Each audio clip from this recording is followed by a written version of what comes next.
Hello बच्चों, आज मैं आपको कराऊंगा एनसीईआरटी की क्लास 8th का चैप्टर नंबर 4th, वो भी साइंस का, हिंदी मीडियम में। चैप्टर का नाम क्या बच्चों? धातु और अधातु। इंग्लिश में क्या कहते हैं बच्चों इसे? मेटल और नॉन मेटल। ओके बच्चों। बच्चों देखो, चैप्टर को पूरा समझने के लिए वीडियो को पूरा देखना, जिससे आपको पूरी जानकारी मिलेगी। ओके बच्चों, चैप्टर को पूरा देखना। हेलो बच्चों, आज मैं आपको कराऊंगा साइंस का चैप्टर नंबर 4। क्या है बच्चों? पदार्थ और धातु और अधातु। ओके दोस्तों, सबसे पहले देखो, ये जो धातु और अधातु है, ये क्या चीज़ है और ये कहाँ से मिलती है और कैसे हमें ये मिली है, तो इसके बारे में भी हमको थोड़ी बहुत जानकारी होनी चाहिए बच्चों। देखो, मैं आपको एक बात बताता हूँ। जो पदार्थ होता है, पदार्थ मतलब क्या होता है? देखो, हम लोग बहुत सी चीज़ें यूज करते हैं ना। हम देखो बच्चों कि कितनी चीज़ें यूज़ करते हैं। प्लास्टिक यूज़ करते हैं, लोहा यूज़ करते हैं, सब कुछ यूज़ करते हैं। ओके, मतलब ऑक्सीजन यूज़ करते हैं, सारी चीज़, कुछ भी चीज़ है वो सारी चीज़ पदार्थ है हमारी। क्या चीज़ दोस्तों? पदार्थ है। तो देखो, पदार्थ के अंदर भी तत्व बनते हैं। क्या बनते हैं? पदार्थ में तत्व बनते हैं, जिसको हमारे एक वैज्ञानिक थे जिन्होंने जो केमिस्ट्री की खोज करी थी, उनका नाम क्या था? लेवोजियर। ओके, तो उन्होंने ये बात बताई है कि जो तत्व होते हैं ना, तत्व को बच्चों दो भागों में बांटा गया, एक धातु को, एक अधातु में। ओके बच्चों, जो तत्व होते हैं उनको दो भागों में बांटा गया, एक धातु को में, एक अधातु में। ओके बच्चों, अब हमको ये पता होनी चाहिए कि बहुत सी जो चीज़ें होती है ना, आपने देखी होगी, बहुत सी चीज़ें ऐसी भी होती है जिसमें धातु भी होती है और अधातु भी होती है। ओके बच्चों, उसको कहते हैं उपधातु। क्या कहते हैं? उपधातु। ओके, अब हमें ये पता होनी चाहिए कि धातु कौन सी चीज़ होती है और अधातु कौन सी चीज़ होती है बच्चों। ओके, देखो, इंग्लिश में धातु कहते हैं मेटल और अधातु कहते हैं नॉन मेटल। ओके बच्चों, देखो, धातु जो चीज़ होती है ना, इसके अंदर क्या होता है? इसकी कुछ ना पहचान होती है। इसकी बहुत पहचान होती है। क्या क्या पहचान होती है बच्चों? देखो, धातु की एक तो पहचान होती है, ये चमकदार होती है। अब तुम कहोगे कि भैया चमकदार कौन सी चीज़ होती है? जैसे बच्चों आपको पता है, सोना, चांदी, लोहा, तांबा, एल्युमिनियम, है ना। और बच्चों इसके अंदर एक खास बात और होती है कि इसको हम किसी भी चीज़ में ढाल सकते हैं।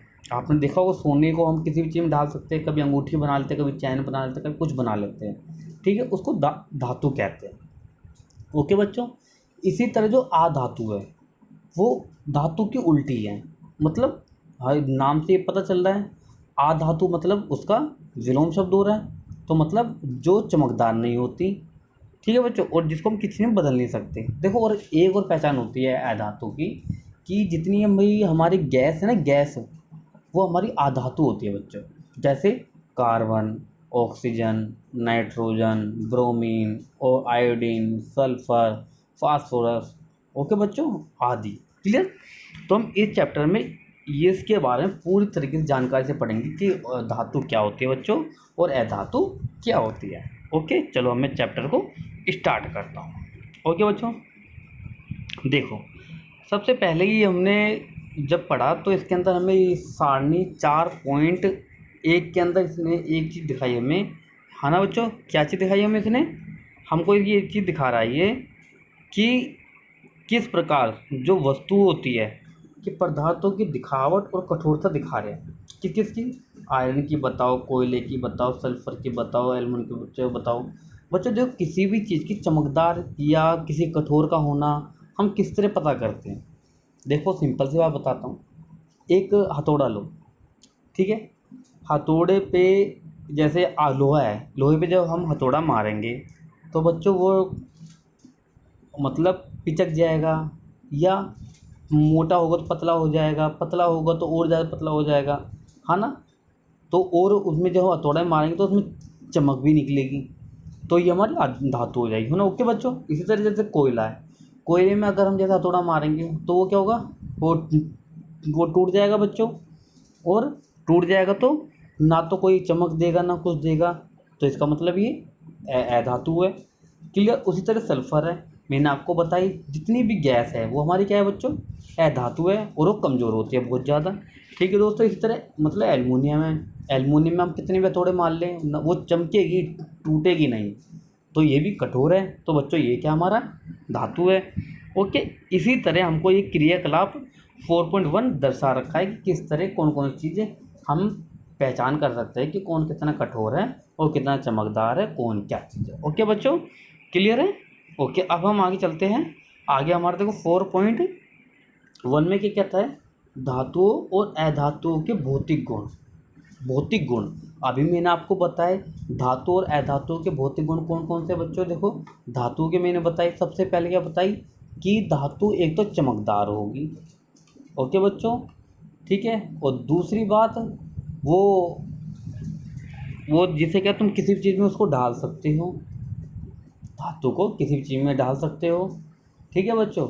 और जगह जो धातु होती है, धातु में जंग भी लग जाता है, किसी किसी धातु में, जैसे लोहे में जंग लग जाता है, लगता है ना।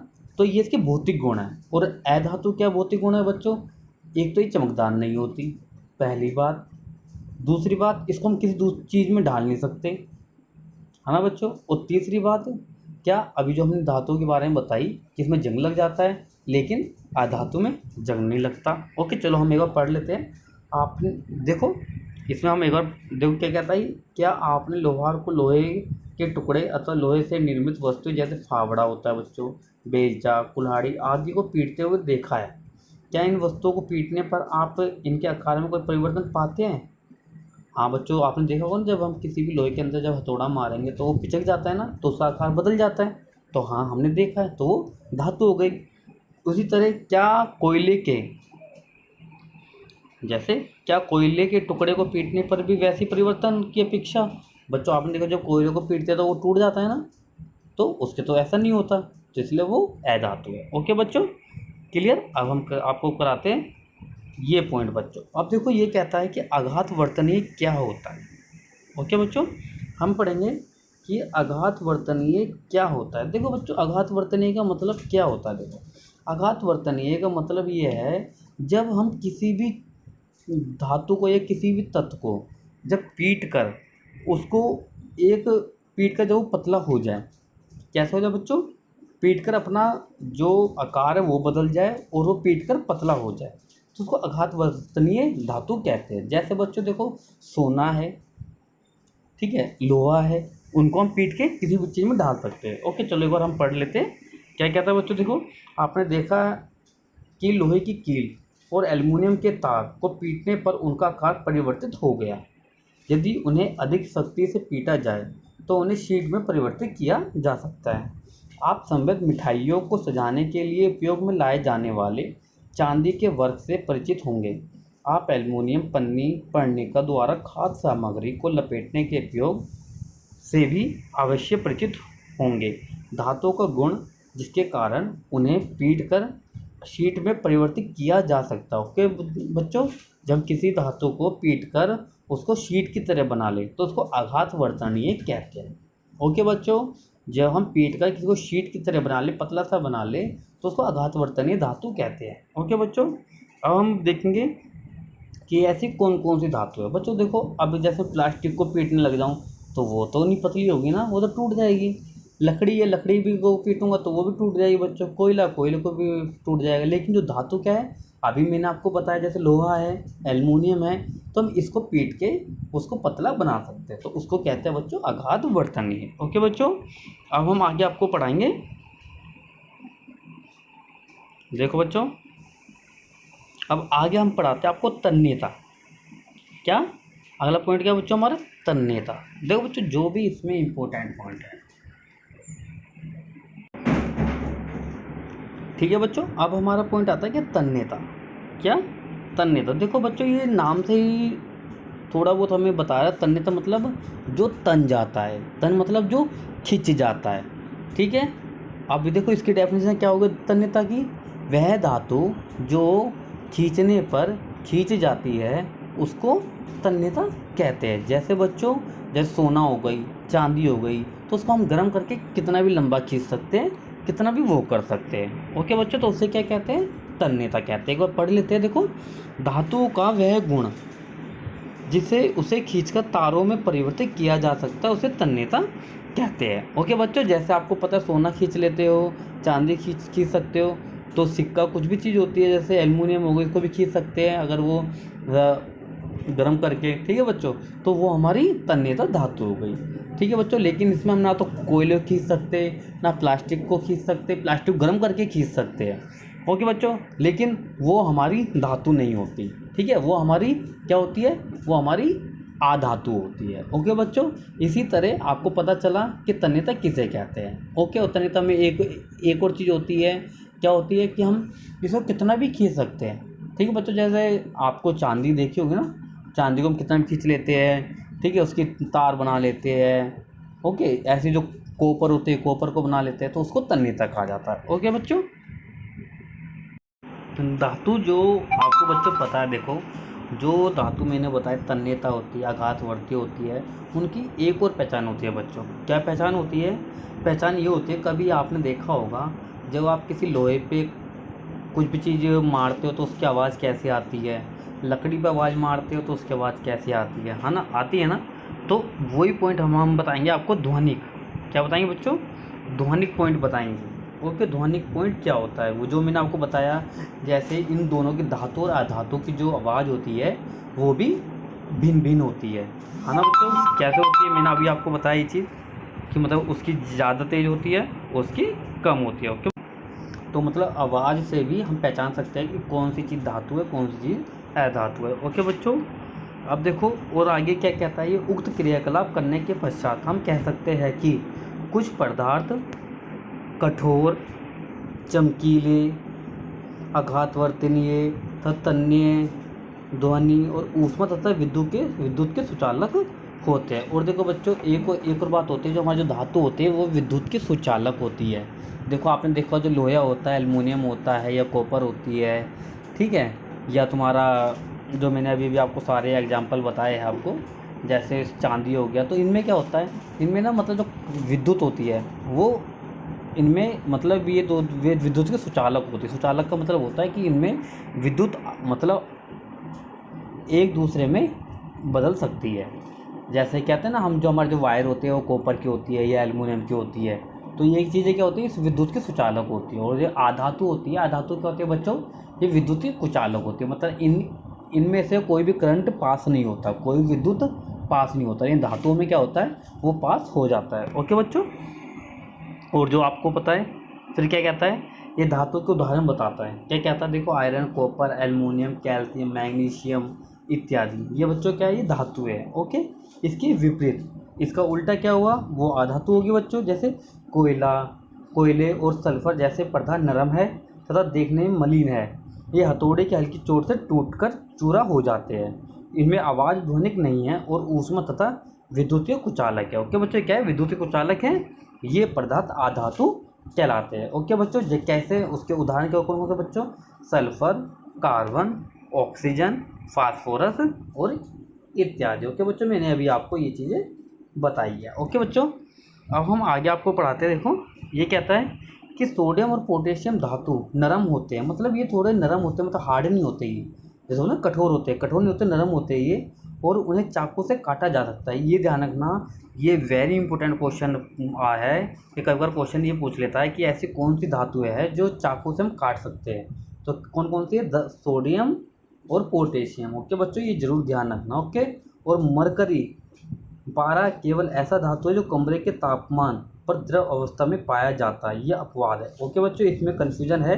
जो मरकरी जो एक पर धातु है जिसको पारा कहते हैं, ये हमारे जो घर का या हमारे जो जो कमरे का तापमान होता है ना, जो रूम टेम्परेचर होता है, जो हमारे जो भी नॉर्मल होता है, उसी पे भी ये तरल अवस्था में मिलता है। ओके बच्चों, आगे धातु और अधातु के रासायनिक गुण। अब हमें बताना है जो धातु और अधातु, अभी हमने भौतिक गुण पढ़े उसकी, क्या क्या पढ़े, कि जो धातु होती है वो चमकदार होती है, वो आघातवर्तीय होती है, वो तन्यता होती है, उनमें आवाज़ आती है। अधातुओं में वो चमकदार नहीं होती है, वो आघातवर्तनीय नहीं होती, वो तन्यता नहीं होती, उनमें कोई आवाज़ नहीं आती है। ओके बच्चों, अब हम पढ़ेंगे कि रासायनिक गुण। रासायनिक मतलब जो केमिकल रिएक्शन जिनसे होती है। ओके बच्चों, देखो पढ़ते हैं। नंबर ए, हम पढ़ेंगे ऑक्सीजन से अभिक्रिया। देखो जो धातुएं होती है, धातुएं मतलब देखो जो हमारा धातु में लोहा बताया था ना मैंने, तो लोहा क्या करता है, आपने देखा होगा लोहे को अगर हम खुला छोड़ देते हैं तो उसमें जब बारिश पड़ती है या उससे पानी पड़ता है या वायु की उपस्थिति में खुला रहता है तो उस पर जंग लगना स्टार्ट हो जाता है ना। तो वो क्रिया कर जाता है, किससे करता है बच्चों? ऑक्सीजन से, क्योंकि हमारे वातावरण में 21% ऑक्सीजन है। ओके बच्चों, ये ध्यान रखना, वातावरण हमारे कितने परसेंट ऑक्सीजन है? 21%। ओके, तो जो लोहा होता है वो उससे क्रिया कर जाता है और लोहे पे जंग लगना स्टार्ट हो जाता है। ओके बच्चों, चलो हम पढ़ते हैं इसको एक बार। क्या कहता है?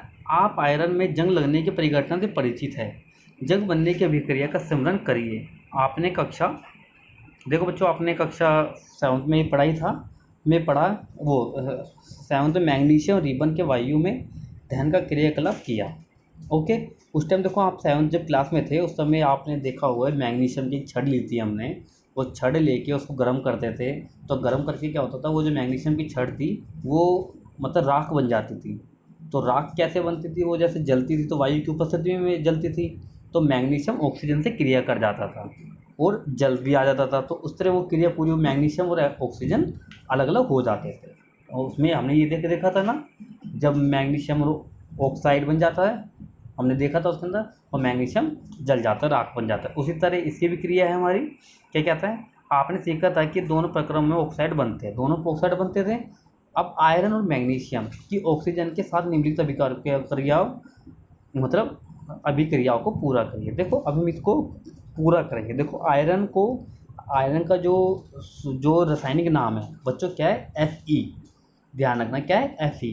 आयरन को रासायनिक नाम Fe और ऑक्सीजन का O2 है। ओके, और जल को कहते हैं बच्चों H2O। ओके, ये जरूर ध्यान रखना। ओके, तो हम इसको जो केमिकल रिएक्शन इसको पूरा बताएंगे आपको, पहले हम पूरा चैप्टर कराते हैं। ओके बच्चों, फिर क्या कहता है? मैग्नीशियम Mg, मैग्नीशियम को Mg कहते हैं, ऑक्सीजन को O2 कहते हैं। जब हम इसकी रिएक्शन करेंगे तो बच्चों क्या बन जाएगा? MgO। क्या बन जाएगा? MgO। चलो मैं अभी करा देता हूँ आपको ये। देखो ये जो है ये इसकी तो बन जाएगी MgO। एक, हेलो बच्चों, ओके, समझ आ गई होगी आपको मैंने जो समझाया है। मतलब जो मैग्नीशियम और ऑक्सीजन को जब हम दोनों को मिलाएंगे तो हमारा दोस्तों बच्चों क्या बन जाएगा? MgO बन जाएगा। ओके, और जो बाकी की जो ऑक्सीजन होगी वो एनवायरनमेंट में अपनी हो जाएगी, इससे मतलब अपने आप इधर उधर हो जाएगी। ओके दोस्तों, अगला जैसे हमारा आयरन, ऑक्सीजन और जल और H2O, इसको जो हम रिएक्शन कराएंगे तो दोस्तों देखो इससे क्या बनेगा हमारा? Fe3O4। ओके, ये क्या होता है? आयरन ऑक्साइड होता है। ओके बच्चों, इसमें जो हमारे को जो केमिकल जो अभी रिएक्शन होती है, जो हमारी रासायनिक अभिक्रिया है, इसको हमें थोड़ा बैलेंस करना होता है। ओके दोस्तों, तो वो बैलेंस करना मैं आपको आगे बताऊंगा। ओके, अब देखो आगे हम पढ़ते हैं। अब देखो जैसे हमारी एक रिएक्शन है, जब कॉपर के बर्तन को, जब हम बच्चों कॉपर के बर्तन को लंबे समय तक नम वायु में खुला रख देते हैं तो आपने देखा होगा जो कॉपर होती है वो लाल की जगह काली पड़नी पड़ जाती है। पहले तो वो लाल सी होती है ना, फिर वो धीरे धीरे काली पड़ने लग जाती है। वो क्यों पड़ने लग जाती है बच्चों? वो वायु की उपस्थिति में आके ऑक्सीजन से क्रिया कर जाती है। ओके बच्चों, जैसे इसमें लिखा है, जब कॉपर के बर्तन को लंबे समय तक नम वायु में खुला रखा जाता है तो उस पर एक हल्की हरी परत जम जाती है। कैसी? हरी रंग की। यह हरा पदार्थ कॉपर हाइड्रोक्साइड कहलाता है। ओके बच्चों, ध्यान रखना, जो हरा रंग का होता है उसे क्या कहते हैं? कॉपर हाइड्रोक्साइड और कॉपर कार्बोनेट का मिश्रण होता है ये दोनों का। ओके बच्चों, अभिक्रिया निम्नलिखित, ये हमारी क्या है बच्चों?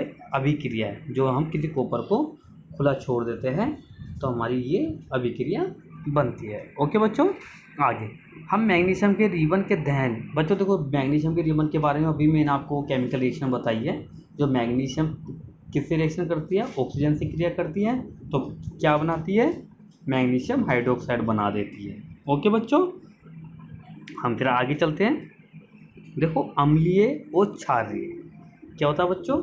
अम्लीय और क्षारीय। देखो हमें अम्लीय और क्षारीय के बारे में पता होना चाहिए क्या चीज़ होती है। देखो बच्चों, आपको सिंपल सी बात बताता हूँ मैं। जो हमारा अम्लीय होता है, अम्लीय में एक पीएच मान होता है। क्या होता है बच्चों? पीएच मान। पीएच मान कैसे होता है? देखो पीएच मान में गिनती होती है 1 से लेकर 14 तक होती है। ओके बच्चों, जो 7 नंबर से नीचे नीचे तक होते हैं उनको अम्ल कहते हैं, और जो 7 से लेकर 14 तक के बीच में होते हैं बच्चों उनको क्या कहते हैं, उनको क्षारीय कहते हैं। ओके। और जो 7 नंबर है वो उदासीन है, ना तो वो अम्लीय है बच्चों और ना वो क्षारीय है। ओके, 7वां नंबर क्या हमारा उदासीन है। ओके। और एक बात और बच्चों, जो हमारे अम्लीय होते हैं, जो अम्लीय पदार्थ हैं हमारे खाने वाली चीज़ें होती है बहुत सी, वो खट्टे पदार्थ होते हैं। ठीक है बच्चों। और जो क्षारीय होते हैं वो स्वाद में कड़वे होते हैं, उनको इसलिए क्षारीय भी कहते हैं। ओके बच्चों, चलो मैं आगे पढ़ाता हूँ आपको क्या कहता है। और एक बात और, जो अम्लीय में, अम्लीय से अगर हम देखते हैं कि क्या चीज़ अम्लीय है क्या नहीं, तो अम्लीय की पहचान कैसे होती है, तो एक हमारा लिटमस पेपर होता है बच्चों। ओके। अगर हम कोई चीज़ अम्ल के अंदर अगर उसको लिटमस पेपर से चेक करेंगे तो क्या होगा, उस लिटमस पेपर का, वो जो लिटमस पेपर होता है बच्चों, उसमें क्या होता है, उसका रंग बदल जाता है। ओके, वो लाल से नीला हो जाता है। ओके बच्चों। और क्षारीय में क्या होता है, नीले से लाल हो जाता है। ओके बच्चों, आगे बढ़ते हैं हम। देखो कहता है, इसलिए मैग्नीशियम के ऑक्साइड की प्रकृति क्षारीय होती है, सामान्यतः धात्विक ऑक्साइड क्षारीय प्रकृति के होते हैं। ओके, जो धातु होती है ना वो क्षारीय प्रकृति के होते हैं। ओके बच्चों, ये बात ध्यान रखना, ठीक। ओके बच्चों, हम आगे बढ़ते हैं। देखो आगे तो आपको मैंने बता ही दिया था अभी कि जो हम मैग्नीशियम का वो चूर्ण सल्फर की कुछ मात्रा एक उदहन चम्मच में लीजिए, उसे गर्म कीजिए।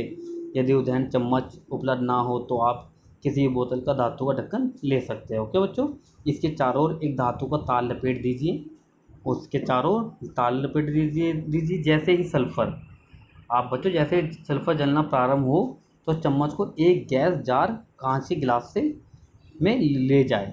गिलास को एक ढक्कन से ढक दीजिए जिससे पानी वाली गैस बाहर ना जा सके। ओके बच्चों, जो पानी की वाली गैस है वो बाहर ना निकल सके, उस पर ढक दो उसे किसी से। कुछ समय पश्चात चम्मच को हटा दीजिए, गिलास में थोड़ा जल डालिए और तुरंत ढक्कन से वापस ढक दीजिए। अब गिलास को भली भांति हिलाइए। विलियन का परीक्षण क्रमांक लाल और नीले लिटमस जो पेपर है उस पर आप करोगे तो आपको पता चलेगा बच्चों कि क्या चीज़ अम्लीय है और क्या चीज़ क्षारीय है। ओके बच्चों, आगे हम पढ़ते हैं बच्चों। देखो क्या कहता है, अम्लों और क्षारों में धातु और अधातु की पहचान करो कि कौन सी चीज़ धातु है, कौन सा अधातु है, किसमें अम्ल की चीज़ है, कौन सी क्षार की चीज़ है। ओके बच्चों, इसकी पहचान करेंगे हम। वैसे आप देखो पहचान से पहले क्वेश्चन है हमारे, ये हम आपको कराएंगे, पहले हम पूरे चैप्टर को फिनिश कर लेते हैं। ओके बच्चों, देखो फिर ये कहता है, सल्फर और ऑक्सीजन के विक्रिया में बनने वाले उत्पाद का नाम सल्फर डाइऑक्साइड एक गैस है। ओके बच्चों, जब सल्फर ऑक्सीजन से जब क्रिया करती है तो वो क्या बनता है, सल्फर डाइऑक्साइड बनता है। जब विक्रिया करेंगे ओके बच्चों तो इनका उत्पाद क्या बनता है, सल्फर डाइऑक्साइड बनता है। ओके, अब देखो हम आगे आपको पढ़ाते हैं जो हमारी मेन चीज़ है, वो वेरी इंपॉर्टेंट चीज़ पढ़ाएंगे।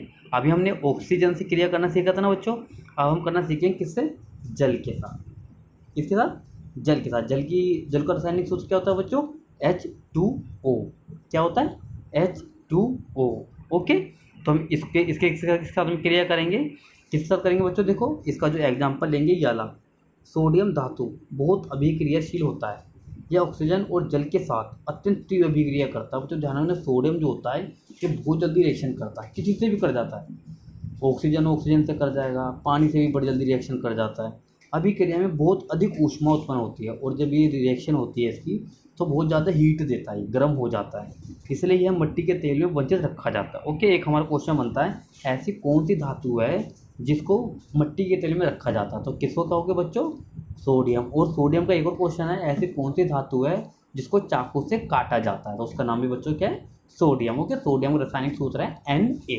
ओके बच्चों, अब हम आगे आपको पढ़ाते हैं। देखो आगे आपका क्रियाकलाप है। ओके, 4.5 है। ओके बच्चों, इसके अंदर क्या है, परीक्षण कर रहा है, वही मैंने आपको बताया सोडियम को जब किस तरह उसको वो क्रिया करता है जल के साथ। ओके बच्चों, जैसे हम जब हम पानी के अंदर सोडियम को डालते हैं तो एकदम से वो अंदर से आग जल जाती है। ओके बच्चों, तो ये क्रिया इसमें बता रखी है। ठीक है बच्चों, ये लिखा सोडियम की जल के साथ अभिक्रिया। ओके, अब हम आगे चलते हैं बच्चों। हमने देखा वही आपको बताया, मैं सोडियम जब जल के साथ रिएक्शन करता है तो क्या होता है, ज़्यादा ऊष्मा बनती है और वो जलने लग जाता है। ओके बच्चों, तो ये बहुत क्रिया जो होती है बहुत हैवी होती है, बहुत जल्दी करता है सोडियम। ओके बच्चों, अब हम बताएंगे आपको अम्लों के साथ अभिक्रिया। जल के साथ कर ली बच्चों, अब हम करेंगे अम्लों के साथ। अम्ल जो पदार्थ होती है उसके साथ अगर किसी की रिएक्शन करते हैं, जैसे पानी के साथ करते हैं या ऑक्सीजन के साथ करते हैं, तो बच्चों वो हम बताएंगे। ओके, अब देखो हमारे क्रियाकलाप कहता है सावधानी, प्रणाली के मुंह को अपने चेहरे से दूर रखें। हमेशा ध्यान रखना जब आप कोई एक्सपेरिमेंट कर रहे हो तो हमेशा अपने मुंह को प्रणालियों से अलग रखते हो। ओके बच्चों, ये बात जो ध्यान रखना। प्रणाली पकड़ने से के लिए प्रणाली होल्डर का प्रयोग करिए। होल्डर होता है प्रणाली का, उसका प्रयोग करना चाहिए बच्चों। ओके, अब नमूने प्रत्येक के प्रणालियों में लीजिए और उन्हें ABCD और F से चिन्हित करें। उनका नाम दे दो ABCDEF। ओके बच्चों, चिन्हित कर दीजिए। ड्रॉपर की सहायता से, जो ड्रॉप होती है ना बच्चों, ड्रॉपर की सहायता से प्रत्येक नली में एक एक करके 5 ml, कितना 5 ml हाइड्रोक्लोरिक अम्ल डालिए। बच्चों हाइड्रोक्लोरिक अम्ल को कहते हैं तेजाब। ओके, हाइड्रोक्लोरिक अम्ल डालिए। अभिक्रिया का सावधानीपूर्वक परीक्षण करिए। यदि ठंडे विलयन में कोई अभिक्रिया नहीं होती, अगर ठंडा कोई विलयन उसको कोई क्रिया नहीं होती बच्चों, तो प्रणाली को हल्का गर्म करिए। उसको हल्का सा गर्म करोगे तो प्रत्येक प्रणाली के मुंह के पास एक जलती हुई माचिस की तिल्ली लाइए। यही क्रियाकलाप तनु हाइड्रोक्लोरिक अम्ल के स्थान पर तनु सल्फ्यूरिक अम्ल होकर लेकर दोहराइए।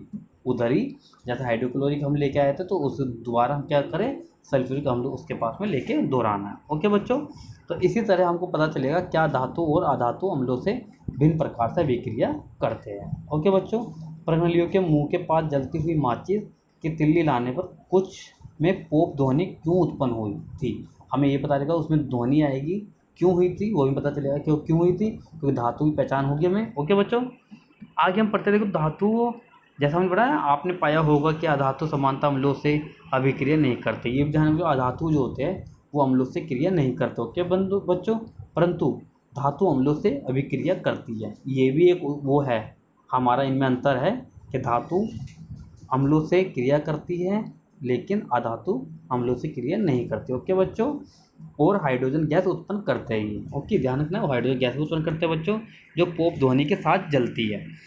ओके, आपने देखा कि कॉपर तनु से हाइड्रोलिक अम्ल से गर्म करने पर भी अभिक्रिया होती है। ओके बच्चों, अब हमें बताना है देखो धातुओं और अधातुओं की अम्लों से अभिक्रिया। ओके बच्चों, ये हमारा क्वेश्चन हो जाता है। आपको हम पहले चैप्टर कराते हैं। ओके, आगे चैप्टर जो हमने क्या पढ़ा था, अभी हमें पढ़ा था नहीं अब, हाइड्रोक्लोरिक अम्ल से गर्म करने पर भी अभिक्रिया नहीं करता। ओके बच्चों, परंतु ये सल्फ्यूरिक अम्ल से अभिक्रिया कर लेता है। ओके बच्चों, उसी तरह क्षार के साथ अभिक्रिया कराएंगे। ठीक है, अभी अब किसके साथ कराएगी, अम्लों के साथ कराई, अब कराएंगे क्षारों के साथ। क्लियर बच्चों, क्षारों की किससे होगी ये भी देखेंगे बच्चों। देखो क्षारों की किससे ऐसे होगी, देखो हम एक प्रणाली लेंगे बच्चों, उसमें सोडियम हाइड्रोक्साइड का ताज़ा विलयन, जो सोडियम हाइड्रोक्साइड होता है ना बच्चों, उसका मतलब बिल्कुल ताज़ा विलयन लेंगे। उसकी 3-4 टिकिया 5 ml जल में घोल कर बनाइए। इसमें एक एल्युमिनियम की पन्नी का टुकड़ा डाल दीजिए। किसका, एल्युमिनियम की पन्नी होती है, उसमें डाल दीजिए बच्चों। एक जलती हुई माचिस की तिल्ली प्रणाली के मुंह के निकट लाइए, ध्यान से परीक्षण करना। ओके बच्चों, पोप ध्वनि क्या दर्शाती है, पहले की तरह पोप ध्वनि हाइड्रोजन गैस की उपस्थिति दर्शाती है। धातु सोडियम हाइड्रोक्साइड से अभिक्रिया कर हाइड्रोजन गैस उत्पन्न करते हैं। ओके बच्चों, ये कौन सी गैस उत्पन्न करते हैं, हाइड्रोजन गैस, ये जरूर ध्यान रखना। ओके, क्षार जो इससे हम क्रिया करते हैं तो क्या बनती है, हाइड्रोजन गैस उत्पन्न होती है। ओके बच्चों, ठीक है, हाइड्रोजन गैस उत्पन्न होती है। क्लियर, ये बात ध्यान रखना। ओके बच्चों, अब हम बताएंगे विस्थापन अभिक्रिया कि विस्थापन का मतलब होता है बच्चों एक स्थान पे उस वस्तु को हटा के दूसरी वस्तु का प्रयोग होना। ओके, अब देखो इसमें कैसे विस्थापन अभिक्रिया में कैसे होता है, जैसे अभी आपको मैं रिएक्शन दिखाता हूँ एक। पहले देखो बच्चों, जैसे ये हमारा रिएक्शन है, ठीक है, ये क्या कहता है कॉपर सल्फेट जिंक के साथ में क्रिया करेंगे तो अगर, ओके, तो क्या होगा बच्चों, जो जिंक है Zn क्रिया कर जाएगा SO4 से, ओके, सल्फाइड से, तो ये बन जाएगा ZnSO4 और कॉपर अलग हो जाएगा। तो ये क्या हुई बच्चों, विस्थापन हो गई कि उसने उसकी जगह छोड़ दी और दूसरे की जगह ले ली, उसको कहते हैं बच्चों विस्थापन अभिक्रिया। ओके, क्लियर है बच्चों, विस्थापन अभिक्रिया किसको कहते हैं, जब कोई किसी की जगह लेकर उसमें विस्थापित हो जाता है तो वो विस्थापन अभिक्रिया कहलाती है। ओके बच्चों, अब हम कराते हैं आगे आपको ये पांचों रिएक्शन आपकी, ये मैं आपको कराता हूँ बच्चों क्वेश्चन में। ओके, इस तरह बच्चों आप विभिन्न बीकरों में क्या परिवर्तन देखते हैं। अभी हमने जो बताया कि 5 जो रिएक्शन मैंने बताई उनकी क्रिया हम बताएंगे कैसे कैसे। आपने पढ़ा है कि एक धातु दूसरे धातु को उसके यौगिक के जलीय विलयन से विस्थापित करता है। ओके बच्चों, बीकर ए में वही जो मैंने आपको बताया था बच्चों, देख लो वैसी हो रही है ना रिएक्शन, जैसे मैंने आपको बताया था कि जो CuSO4 जिंक के साथ करते हैं तो जिंक के साथ SO4 मिल जाता है और कॉपर अलग हो जाता है, तो ये क्या हो गया बच्चों, विस्थापन अभिक्रिया हो गई। Okay, clear. ओके बच्चों, अब हम बताएंगे बच्चों आपको, इतना वो नहीं है अब ये, अब हमें मेन चीज़ पढ़नी है जो हमारी पेपरों के लिए या उसके लिए बहुत ज़रूरी है। देखो बच्चों, हम पढ़ेंगे अब धातु और अधातुओं के उपयोग। धातु और अधातुओं के उपयोग। देखो बच्चों, अब तुम्हें धातुओं की पहचान भी पता है क्या होती है और अधातुओं की पहचान भी आपको पता है क्या होती है। ओके बच्चों, अब जैसे धातु है, धातु का मैंने बताया था क्या क्या होती है। धातु सोना है, चांदी है, लोहा है ना, और आपका कॉपर हो गया। तो बच्चों ये हमारे लिए किस किस में जरूरत होती है, बोलो। सोना है हमारे आभूषणों में काम आ रहा है, चांदी हमारी बिजली में भी काम आती है और आभूषण में भी काम आती है, कॉपर है बिजली के तार बनते हैं उसमें काम आती है। बात ही ना बच्चों, इससे लोहा है, लोहे से गेट बनते हैं हमारे, या इलेक्ट्रिशियन की भी तारें ही बनती है। ओके बच्चों, उसी तरह हमें इनके उपयोग बताने हो। और जो आधातु में क्या है, कॉपर वो क्या कहता है बच्चों, गैस है, गैस हमारे काम आती है ना, LPG गैस है, ये भी हमारे काम आ रही है। दूसरी जैसे कोयला होता है, कोयला भी हमारे काम आता है ना। उसी से प्लास्टिक भी हमारे काम आती है। तो इस तरह हमारा धातु और अधातु के उपयोग है। चलो मैं एक बार आपको बता देता हूँ कि क्या क्या उपयोग है।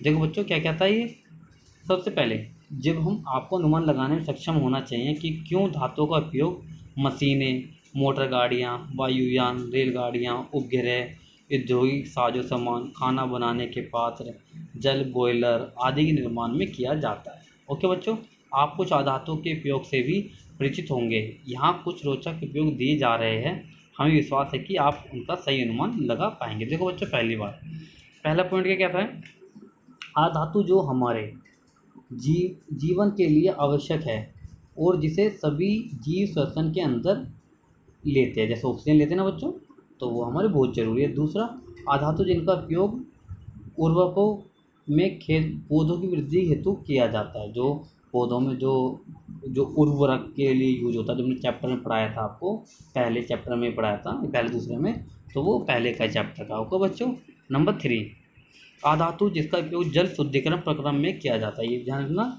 जल जल को प्योर करने में भी अधातु का प्रयोग किया जाता है। ओके बच्चों, धातु जिसका उपयोग जल शुद्धिकरण प्रक्रम में किया जाता है। ओके बच्चों, अगला अधातु जिसका बैंगनी रंग विलियन एंटीबायोटिक के रूप में घावों पर लगाया जाता है। ओके, ध्यान रखना, जो एक अधातु होता है हमारा एंटीबायोटिक होता है, जब वहाँ चोट लग जाती है तो वो वाला अधातु जो होती है वो लगाई जाती है घाव को सही करने के लिए। ओके बच्चों, और अधातु का प्रयोग किसमें करते हैं, पटाखों में प्रयुक्त होने वाला अधातु, जो बम जो बनाते हैं, पटाखे बनाते हैं, पटाखों में भी इसका यूज होता है। ओके बच्चों, आगे आप अपने अनुभव से अधातु और अधातु के कुछ और उपयोग जोड़ सकते हैं जो मैंने आपको बताया। ओके बच्चों, देखो बच्चों, अब इस तरह बच्चों आपको जो पूरा चैप्टर है, ओके, ये पूरा फिनिश हो गया है।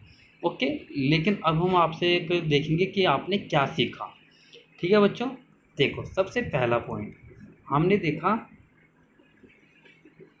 कि इसके अंदर जो हमारे अधातु है, धातु है, इनकी पहचान। देखो सबसे पहले हमने जो परमाणु है, परमाणु में पता चला एक परमाणु किसे कहते हैं, छोटे छोटे अणुओं से मिलकर बनता है, वो परमाणु कहलाता है। चालक कौन होता है बच्चों, जो विद्युत जिससे पास हो जाती है उसको चालक कहा जाता है। विस्थापन अभिक्रिया बच्चों मैंने अभी कराई थी, जो कोई तत्व या धातु किसी से दूसरे से क्रिया करके अलग हो जाती है, उसका स्थान वो ले लेते हैं, उसको विस्थापन अभिक्रिया कहते हैं। तन्यता ही बताई थी बच्चों मैंने, क्या तन्यता किसे कहते हैं, तन्यता उसको कहते हैं जिस धातु को तार की तरह खींच सकते हैं, जैसे सोना चांदी। ओके बच्चों, तत्व भी हमने बच्चों आपको शुरू में बताए थे। जो हमारे तत्व दो प्रकार के होते हैं, धातु और अधातु। ओके बच्चों, कठोरता पता ही है, कठोरता क्या चीज़ होती है, जो चीज़ कठोर होती है उसको धातु कहते हैं, और जो नरम होती है उसको अधातु कहते हैं। अघात वर्तनीय बच्चों वो होती है जिसको हम किसी भी धातु को पीट कर उसको चादर के रूप में बदल सकते हैं, उसको अघात वर्तनीय कहते हैं। ओके बच्चों, आगे धातु धातु किसे कहते हैं, अभी मैंने आपको बताया, जो चीज़ ज़्यादा चमकीली होती है या जो ज़्यादा आवाज़ करती है ना, जो अघात वर्तनीय होती है, जैसे तन्यता होती है, जो ध्वनिक होती है, उसको धातु कहते हैं। ओके बच्चों, और उपधातु किसे कहते हैं बच्चों, जिसके अंदर धातु और अधातु दोनों के गुण होते हैं। ओके बच्चों, उसको उपधातु कहते हैं। ओके, ध्यान रखना, वेरी इंपॉर्टेंट पॉइंट है बच्चों। ओके, आधातु। आधातु धातु का उल्टा होता है बच्चों कि आधातु में ना कोई चमक होती, ना ही आघातवर्तनी होती, ना बच्चों तन्यता होती। ओके, इसमें आवाज़ भी नहीं होती। ओके बच्चों, तो वो चीज़ है। ध्वनि आपको पता ही चल गया है, जिसमें जो जिस जिस धातु में आवाज़ आती है, जैसे हम कील होती है या लोहे पे जब मारते हैं हथौड़ा तो उसमें आवाज़ आती है, लेकिन लकड़ी पे जब हथौड़ा मारते हैं उसमें आवाज़ नहीं होती, तो वो ध्वनिक होती है। ओके बच्चों, जैसे आपने अभी हमें हमने ये पढ़ा था अभी, आपने क्या सीखा है ना बच्चों। आपने देखो ये पीछे सीखा था, धातु में चमक होती है और अधातु में नहीं होती, है ना, ये भी सीखा। सामान्यतः धातु अघातवर्तनीय और तन्य होती है, अधातु नहीं होती, है ना बच्चों। सामान्यतः धातु ऊष्मा विद्युत के सुचालक होते हैं परंतु अधातु नहीं होती, ये भी पढ़ा बच्चों हमने अभी, है ना। आगे, दहन करने पर धातु ऑक्सीजन से अभिक्रिया कर धातु ऑक्साइड बनाते हैं जो क्षारीय प्रकृति के होते हैं। आधातु ऑक्सीजन से अभिक्रिया कर आधातु ऑक्साइड बनाते हैं जिनकी प्रकृति अम्लीय होती है बच्चों, ये भी हमने अभी देखा था, पढ़ा था। ओके, तो वही चीज़ जो हमने अभी पढ़ी है, जो सीखी हमने, वो चीज़ में दे रखी है बच्चों, है ना। देखो अभी ये पॉइंट क्या कहता है, कुछ धातु जल से अभिक्रिया कर धातु हाइड्रोक्साइड और हाइड्रोजन गैस उत्पन्न करते हैं, अधातु जल से अभिक्रिया नहीं करती। ये भी हमें ध्यान होना चाहिए, जो अधातु होते हैं जल से क्रिया नहीं करते। ओके बच्चों, ये भी हमने अभी आपको पढ़ाया था जब जल के साथ क्रिया कर रहे थे धातु को, है ना। अब आगे, धातु अम्लों से क्रिया अभिक्रिया करते हैं और धातु लवण तथा हाइड्रोजन गैस बनाते हैं। सामान्यतः अधातु अब अम्लों से विक्रिया नहीं करते, ये भी हमने बच्चों अभी आपको बताइए, अम्लों से विक्रिया नहीं करते, ये भी ध्यान रखना। ओके, कुछ धातु क्षारों से विक्रिया कर हाइड्रोजन गैस बनाते हैं, ध्यान ध्यान रखना। कुछ धातुएं क्या करती है बच्चों, क्षारों से विक्रिया करके हाइड्रोजन बनाती है।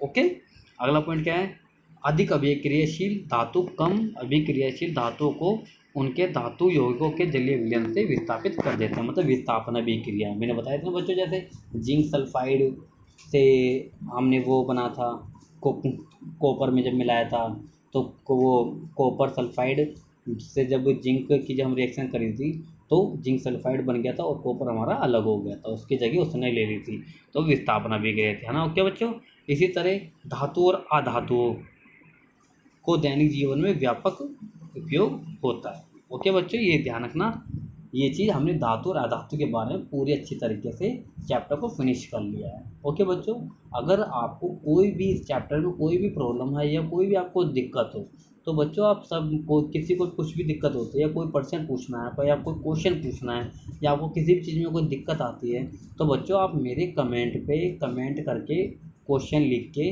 मुझसे पूछ सकते हो, मैं आपका आंसर उस पर ज़रूर दूंगा। ओके बच्चों, एक आप अपना कोई भी क्वेश्चन उसको कमेंट कर दिया करो।